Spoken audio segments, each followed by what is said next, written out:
La ley de la ofrenda por el pecado, primera parte. Yahweh habló a Moshe diciendo, háblale a Aarón y a sus hijos de esta manera. Esta es la ley de la ofrenda por el pecado. La ofrenda por el pecado se inmolará delante de Yahweh en el lugar donde se inmola la ofrenda quemada. Es santísima. El sacerdote que la presente como ofrenda por el pecado comerá de ella. Se comerá en el precinto sagrado, en el atrio de la carpa de reunión. Todo el que toque su carne quedará santificado. Si algo de su sangre cae sobre una vestidura, lavarás la parte manchada en el precinto sagrado.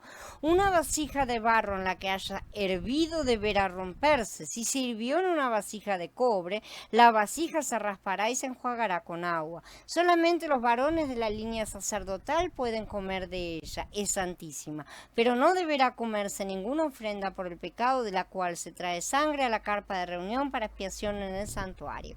Esa deberá consumirse en el fuego. No nos es difícil considerar como ley los 10 mandamientos dados por medio de Moshe. Sin embargo, tal vez se nos haga difícil considerar como ley algo que guarda relación con el deleite de Mashiach. Tal vez pensemos que si hay alguna ley con respecto a disfrutar de Mashiach, no habría ningún deleite. No obstante, a cada una de las 5 ofrendas le corresponde una ley que indica cómo disfrutarla, cómo el sacerdote debía ejecutar los pasos y además disfrutar en sí mismo esa ofrenda. Por lo tanto, a la ofrenda por el pecado le corresponde una ley particular y esta ley incluye varias normas. Como descendientes de Adán tenemos una vida caída, una vida que rechaza todo tipo de ley y se resiste a ser regida, gobernada y controlada. Nuestra vida adámica es rebelde y nuestra naturaleza adámica es ingobernable. Sin embargo, cuando fuimos salvos y regenerados, recibimos otra vida, la vida divina, la vida de Elohim, y esta vida es lo opuesto de nuestra vieja vida caída e ingobernable. La primera es la vida humana natural y la segunda es la vida divina, la vida eterna. No sería una exageración decir que la vida divina es el propio Elohim. Es el Elohim que está en nosotros para hacer nuestra vida. Mientras que la vida natural caída es ingobernable, la vida divina que está en nosotros se conforma totalmente a la ley y a las normas. Toda clase de vida posee su propia ley.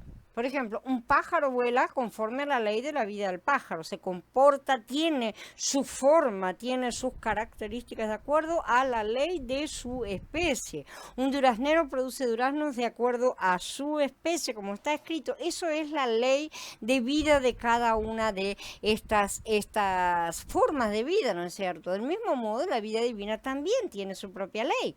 La ley de la ofrenda por el pecado se conforma a la ley de lo que hemos disfrutado de Mashiach, ¿no es cierto? Con respecto al deleite que tenemos de Mashiach como holocausto, debemos comprender que Mashiach es una vida y que esta vida posee una ley. La vida del holocausto, por lo tanto, ha sido descrita conforme a la ley del Mashiach que hemos disfrutado. Sobre esta ley se conforma la ley del pecado. ¿Sí? Recordemos que la ofrenda por el pecado se coloca encima de el olá.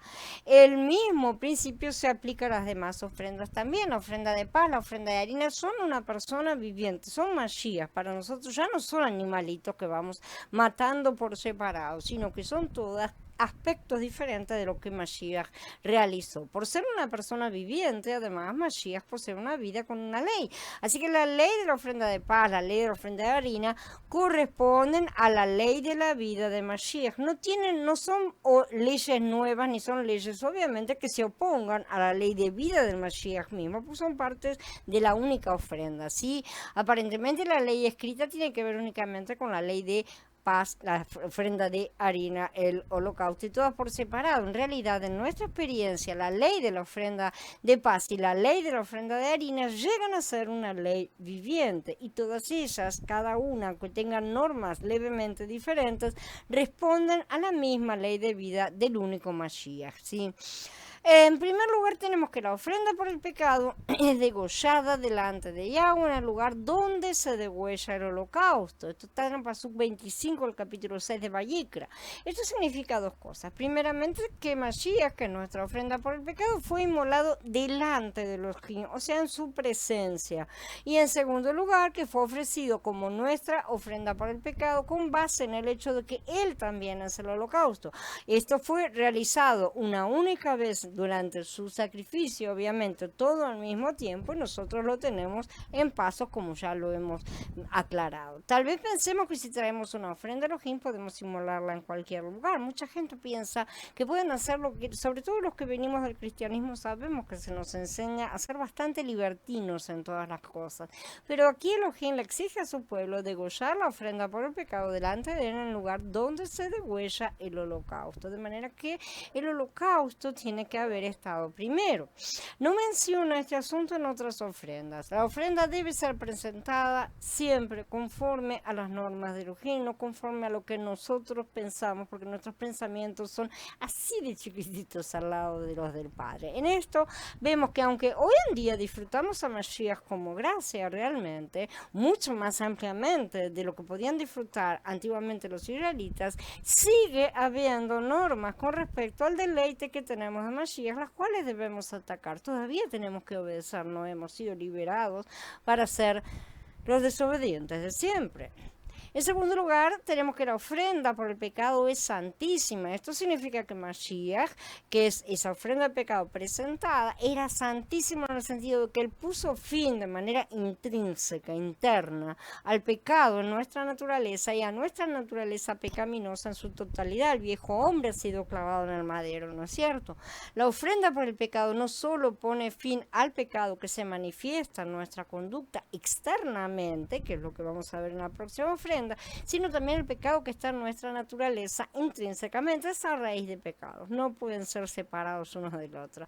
Esta ofrenda pone fin entonces a nuestra naturaleza pecaminosa en su totalidad. Por lo tanto, la ofrenda por el pecado es santísima.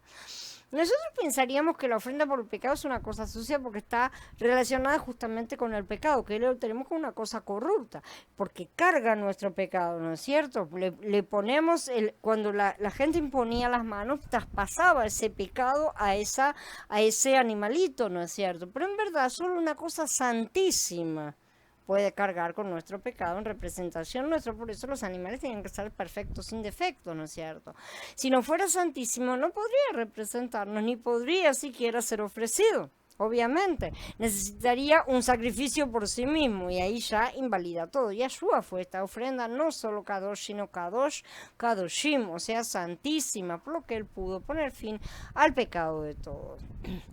En tercer lugar, tenemos el hecho de que el sacerdote que presenta la ofrenda la come en el atrio, ¿sí? En primer lugar, esto significa que aquel que sirve a los pecadores ministrándoles a Mashiach como ofrenda por el pecado, y esto lo trasladamos a nuestra situación sacerdotal actual, ¿sí? Debe él mismo participar del deleite de Mashiach como esa misma ofrenda, porque como ministro y como intercesor, que está haciendo una representación de Yahshua, porque él es el verdadero Cohen Gadol, pero nosotros somos sus sacerdotes en la orden de Melquisedec, y como él somos sus imitadores y hacemos casi las mismas cosas, ¿no es cierto? Solo que él es nuestra cabeza, pero tenemos prácticamente las mismas prerrogativas y también deberes, cosas que tenemos que hacer. Él es el verdadero mediador, pero nosotros también somos mediadores en muchas circunstancias. De manera tal que debemos tomar parte del asunto. No es que vamos y lo representamos, el que tiene el asunto es él. No, nosotros también tenemos que comer la parte que nos corresponde. Y eso nos hace identificarnos justamente con la persona a la cual estamos ministrando. El sacerdote que la ofreciere por el pecado la comerá. En lugar santo será comida en el atrio del tabernáculo de reunión. Esto significa que aquel que sirve entonces a estos pecadores participa de ese deleite, debe participar de ese deleite de Mashiach, debe comer esa carne que representa el pecado, deleitarse en Mashiach. Nosotros no comemos ya un animal que representa directamente al pecado, sino que lo que nosotros nos alimentamos es de Mashiach siendo la ofrenda de todas esas transgresiones, ¿no es cierto? Ya no tenemos una ovejita que fue simbólicamente impregnada, ¿no es cierto?, con los pecados de la persona, sino que lo que tenemos es a nuestro Cordero perfecto, de manera tal que ese es nuestro alimento y por eso hablamos de disfrute a pesar de que se trate de una ofrenda por el pecado, ¿sí? El sacerdote entonces se identifica con el ministrado de esta manera también. Se hace una sola cosa entre los tres delante de Yahweh, tanto el sacerdote que ministra como la ofrenda que es ministrada, como el oferente que pide y trae esa ofrenda y pide perdón y limpieza y purificación, se hacen una sola cosa, ¿sí? Entonces el sacerdote se alimenta de este sacrificio kadosh. Si servimos a los pecadores ministrándoles a Mashiach, servimos como sacerdotes. Entonces cuando ministramos a Mashiach a otros de esta manera, tanto nosotros como aquellos a quienes servimos, disfrutaremos a Mashiach como ofrenda por el pecado. Ese es el derecho del sacerdote, recibir la ofrenda kadosh como nutrición. No seamos simples creyentes que somos siempre ministrados, siempre de boca abierta recibiendo, ¿no es cierto? Sino crezcamos en Mashiach para poder ministrar a otros, alimentarnos de él. El creyente no comía, el creyente que llevaba la ofrenda no comía de ese animal, ¿no es cierto? Solo el sacerdote tiene ese derecho y obligación. En segundo lugar, significa que él disfruta a Mashiach como ofrenda por el pecado en un ámbito separado y santificado en la esfera de la congregación, que es el Ohel Moed, ¿no es cierto? Todo el ámbito del Ohel Moed. Que el sacerdote comiera la ofrenda en un lugar santo, en el atrio de la tienda del tabernáculo, como dice, significa también que aquel que sirve a los pecadores, ministrando a Mashiach a ellos, disfruta de Mashiach dentro del ámbito de la congregación, ¿sí? Únicamente en un ámbito separado y santificado. Esto es en la esfera de la congregación. La alimentación y nutrición de Mashiach no podemos realizarla en casa. Únicamente se puede comer y alimentarse de Mashiach dentro de la congregación. En casa podemos comer el maná, sí, en nuestra casa, y podemos beber del agua viva, ciertamente, del agua viva de la roca la podemos disfrutar en casa, pero no podemos alimentarnos del Mashiach más rico de las ofrendas, ni comer su carne, ni su sangre, figuradamente por supuesto, fuera del ámbito de la congregación. Esto solamente podemos hacerlo dentro del ámbito del Ohel Moed. Tal vez pensemos que con tal de que sirvamos ministrando Mashiach a los demás, podemos hacerlo en cualquier lugar. Esta es la enseñanza que nos ha transmitido el cristianismo liviano. Sin embargo, según la regla espiritual, debemos hacer esto conforme a la regla de Elohim también.